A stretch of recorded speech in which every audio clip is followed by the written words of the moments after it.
Bueno amigos, aquí terminé ya el lado del conductor, disculpa. El lado del conductor. Es nada más bueno sacar estas dos tuercas para sacar el chamber. Y el Excalibur lleva 3 tornillos aquí. Son de 30 milímetros.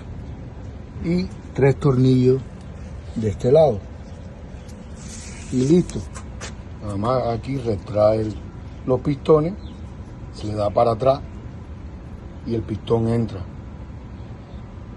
o sea, hacia el caliper para que quede libre las balatas, ¿verdad? Ya quita aquí el pasador, quita esta parte y ya salen las balatas, los 3 tornillos de un lado del otro y sale. Pero aquí sí acabo de descubrir el verdadero problema que tenía el Excalibur. Por ejemplo, este es el nuevo del otro lado, lo saqué.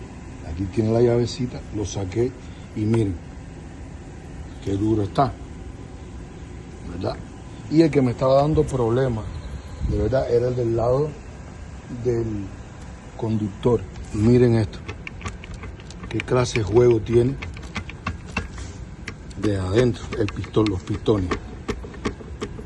¿Vieron cómo se mueve eso? Mira cuando muevo esto y cómo se mueve aquello.